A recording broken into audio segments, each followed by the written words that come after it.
بسم اللہ الرحمن الرحیم رب زدنی علما۔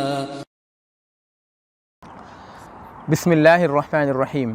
السلام علیکم ورحمۃ اللہ وبرکاتہ۔ محترم مشاہدین، پچھلے ویڈیو میں حضرت سلمان فارسی رضی اللہ تعالیٰ عنہ کے اسلام قبول کرنے کا دلچسپ قصہ بتایا گیا تھا۔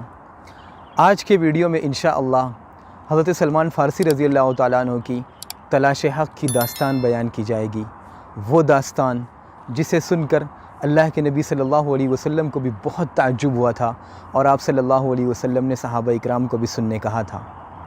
لیکن حضرت سلمان فارسی رضی اللہ تعالیٰ عنہ کی زندگی کے حالات، ان کی تلاش حق کی داستان اور اس میں پیش آنے والی مشکلوں اور پریشانیوں کا تذکرہ، ان کے صبر، ہمت اور حوصلے کی داستان، خوشی اور غم کے احساسات و جذبات کو حضرت سلمان فارسی رضی اللہ تعالیٰ عنہ سے بہتر کوئی اور نہیں بیان کر سکتا۔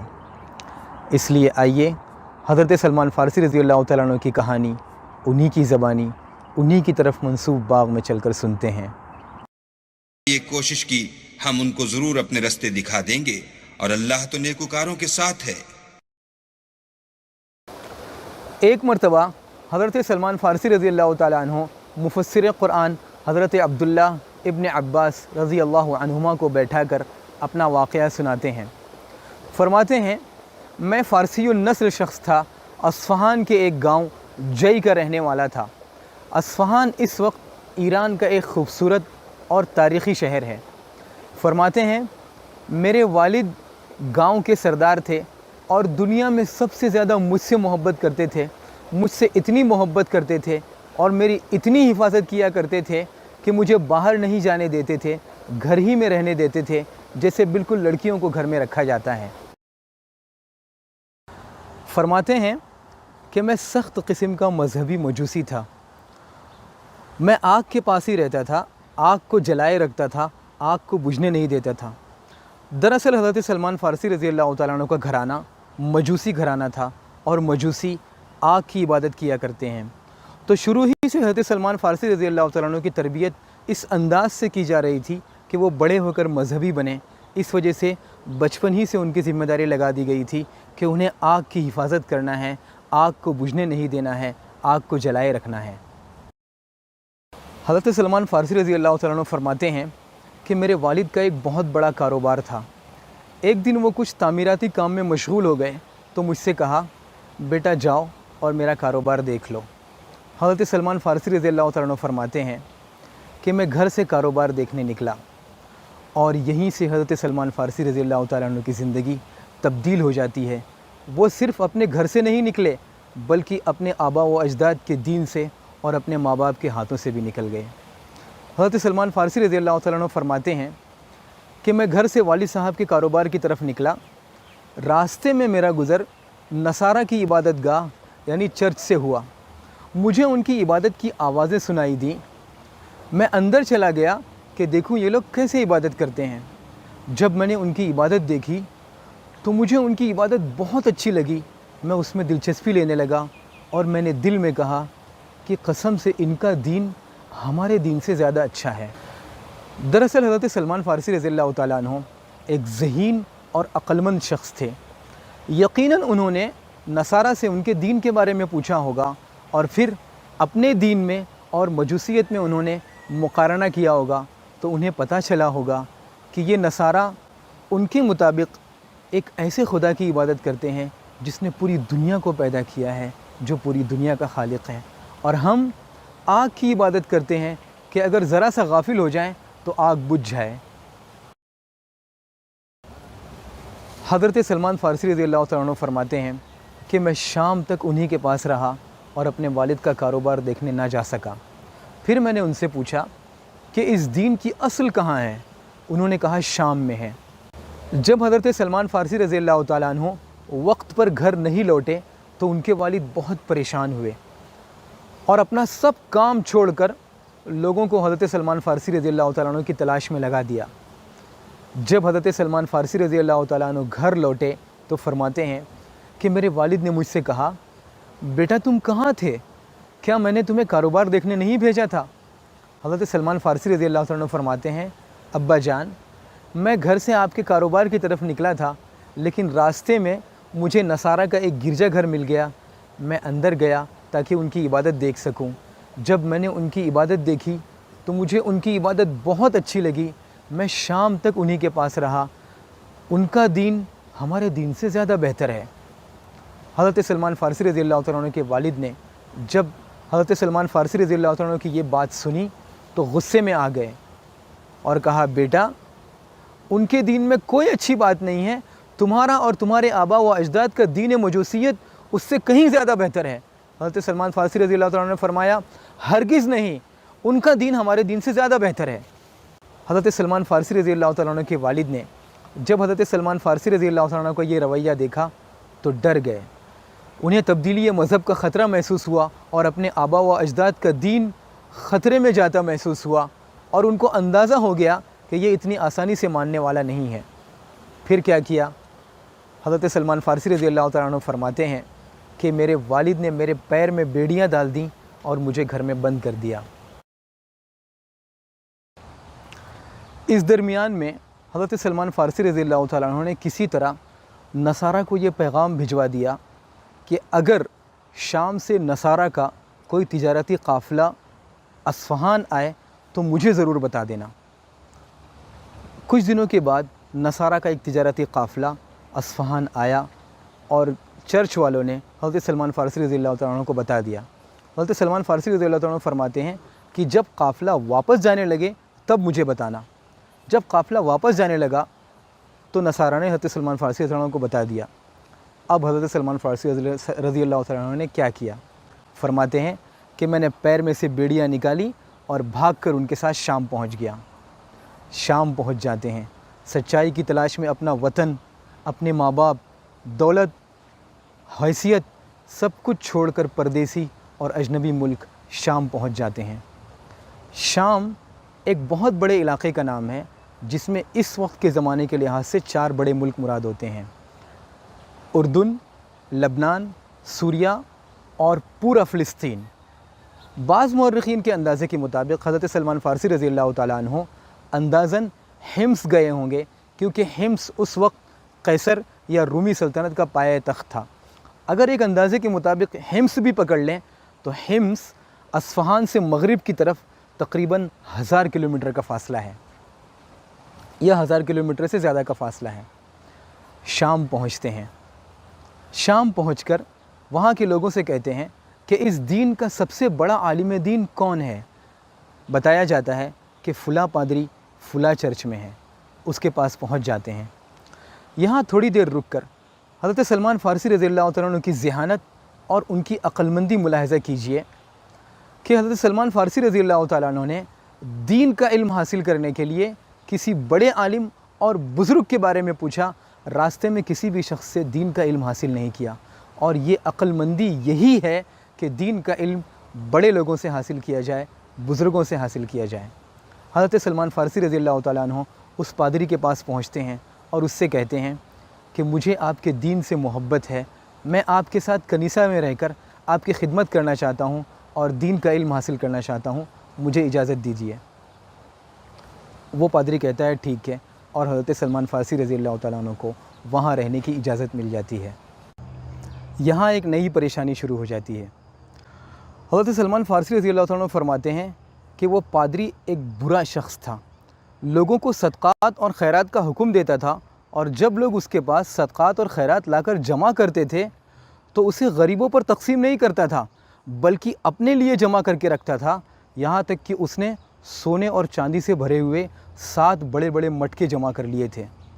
حضرت سلمان فارسی رضی اللہ تعالیٰ عنہ فرماتے ہیں کہ یہ دیکھ کر مجھے اس سے نفرت ہوتی تھی. جب اس کا انتقال ہوا, لوگ اسے دفنانے آئے تو میں نے لوگوں کو حقیقت بتلا دی. میں نے کہا کہ یہ شخص بہت برا تھا, آپ لوگ جو صدقات و خیرات لا کر اس کے پاس جمع کرتے تھے اور غریبوں کو بانٹنے دیتے تھے, یہ بانٹتا نہیں تھا بلکہ اسے اپنے لیے جمع کر کے رکھتا تھا. لوگ غصہ ہو گئے, کہا کہ تمہیں کیسے پتہ؟ حضرت سلمان فارسی رضی اللہ عنہ نے انہیں جا کر وہ جگہ دکھلائیں جہاں وہ تمام گڑھے دفن تھے. جب لوگوں نے ان مٹکوں کو باہر نکالا تو بہت غصہ ہوئے اور کہا کہ ہم اسے ہرگز نہیں دفنائیں گے. لوگوں نے اس کی لاش کو سولی پر لٹکا دیا اور اسے پتھروں سے مارا۔ پھر فرماتے ہیں کہ اس کی جگہ ایک نیا پادری آیا، یہ بہت نیک تھا، عابد تھا، زاہد تھا، آخرت سے ڈرتا تھا اور مجھے اس سے بے انتہا محبت ہو گئی تھی۔ یہاں تھوڑی دیر رک کر حضرت سلمان فارسی رضی اللہ تعالیٰ عنہ کی ذہانت، ان کی عقل مندی اور ان کے انصاف پر مبنی نظریے کا جائزہ لیجئے۔ 2 پوائنٹ ہیں۔ نمبر 1، کبھی کبھی کچھ مذہبی پیشوا اور مذہبی ذمہ داران دین کے نام پر، قوم کے نام پر، غریبوں کے نام پر صدقات اور عطیات یا تبرعات جمع کرتے ہیں، لیکن اسے غریبوں میں تقسیم نہیں کرتے، بلکہ اسے اپنی ذات پر خرچ کرتے ہیں، اپنی پراپرٹی بناتے ہیں۔ لیکن اس کے مقابلے میں کچھ لوگ نیک ہوتے ہیں، انہیں آخرت کا ڈر ہوتا ہے، وہ ایسا نہیں کرتے۔ اس لیے انصاف کا تقاضا یہ ہے کہ سب سے بدظن نہ ہو جائے، اور یہی انصاف حضرت سلمان فارسی رضی اللہ تعالیٰ عنہ نے کیا کہ انہوں نے برے سے نفرت کی اور اچھے سے محبت کی۔ نمبر 2، یہاں انصاف کا تقاضا یہ بھی ہے کہ دین اور اس کے ماننے والوں میں فرق کیا جائے۔ کبھی کبھی کچھ مذہبی پیشوا کا کردار دین کی تعلیمات کے بالکل خلاف ہوتا ہے، اس کا مطلب یہ نہیں کہ کوئی دین سے بدظن ہو جائے، اور یہی انصاف حضرت سلمان فارسی رضی اللہ تعالیٰ عنہ نے کیا کہ جس دین کی خاطر انہوں نے اتنا لمبا سفر طے کیا، اتنی مشقت اٹھائی، اور جب اس کے مذہبی پیشوا سے ملاقات ہوئی، اس کا کردار دیکھا تو اس کے کردار سے انہیں بہت بڑا دھچکا لگا۔ حالانکہ یہ ان کی زندگی کا پہلا تجربہ تھا، اس کے باوجود وہ دین سے بیزار نہیں ہوئے، دین سے نفرت نہیں کی، بلکہ اس شخص کے کردار سے نفرت کی۔ اس نیک پادری کی صحبت میں حضرت سلمان فارسی رضی اللہ تعالیٰ عنہ کچھ دن رہتے ہیں۔ حضرت سلمان فارسی رضی اللہ تعالیٰ عنہ فرماتے ہیں کہ جب اس نیک شخص کے انتقال کا وقت قریب آیا تو میں اس کے پاس گیا اور میں نے اس سے کہا کہ مجھے آپ سے بہت محبت رہی، آپ اپنے بعد مجھے کس کے پاس جانے کی وصیت کرتے ہیں؟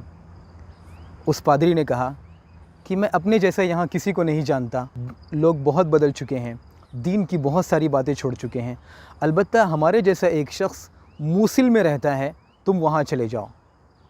اس کے انتقال کے بعد حضرت سلمان فارسی رضی اللہ تعالیٰ عنہ موصل چلے آتے ہیں۔ موصل عراق کا مشہور شہر ہے جو تقریباً شام اور عراق کے بارڈر پر ہے، اور جہاں حضرت سلمان فارسی رضی اللہ تعالیٰ عنہ تھے شام، وہاں سے تقریباً مشرق کی طرف 500 کلومیٹر دور ہے۔ حضرت سلمان فارسی رضی اللہ تعالیٰ عنہ موصل پہنچتے ہیں اور اس پادری سے ملاقات کر کے کہتے ہیں کہ مجھے فلاں نے آپ کے پاس بھیجا ہے۔ پھر اس کی خدمت میں رہتے ہیں۔ جب اس کے بھی انتقال کا وقت قریب ہوتا ہے تو حضرت سلمان فارسی رضی اللہ تعالیٰ عنہ اس سے بھی وہی بات کہتے ہیں کہ آپ مجھے اپنے بعد کس کے پاس جانے کی وصیت کرتے ہیں؟ وہ کہتا ہے، وہ بھی وہی بات کہتا ہے کہ میں اپنے جیسا یہاں کسی کو نہیں جانتا، آپ نصیبین چلے جائیے۔ نصیبین اس وقت ترکی کا علاقہ ہے جو شام کی سرحد سے قریب ہے۔ جہاں حضرت سلمان فارسی رضی اللہ تعالیٰ عنہ تھے موصل، وہاں سے نصیبین تقریباً 300 کلومیٹر دور ہے۔ صحیح بخاری میں نصیبین کے جنات کا اللہ کے نبی صلی اللہ علیہ وسلم سے ملاقات کا ایک بہت مشہور قصہ ہے، اور نصیبین میں آج تک ایک بہت قدیم کنیسہ موجود ہے۔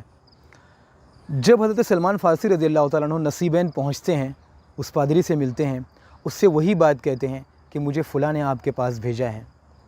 پھر اس کی خدمت میں رہتے ہیں۔ جب اس کے بھی انتقال کا وقت قریب ہوتا ہے تو اس سے وہی بات کہتے ہیں کہ اب میں آپ کے بعد کس کے پاس جاؤں؟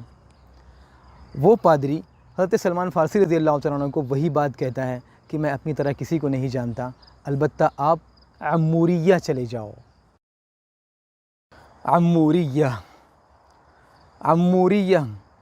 اس وقت ترکی میں ہے، اس کا نام حصار کوی ہے، اور یہ انقرہ سے نیچے کی طرف جنوبی سمت میں تقریباً 200 کلومیٹر ہے، اور جہاں حضرت سلمان فارسی رضی اللہ تعالیٰ عنہ تھے نصیبین میں، وہاں سے تقریباً 1000 کلومیٹر ہے۔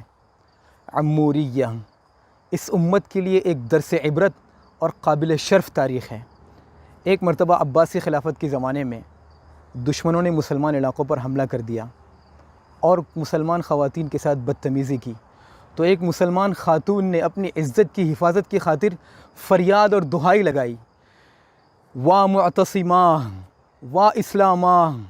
اس خاتون کے درد بھرے یہ 2 تاریخی الفاظ سن کر مسلمانوں کے ایک غیرت مند حکمراں عباسی خلیفہ معتصم باللہ نے رمضان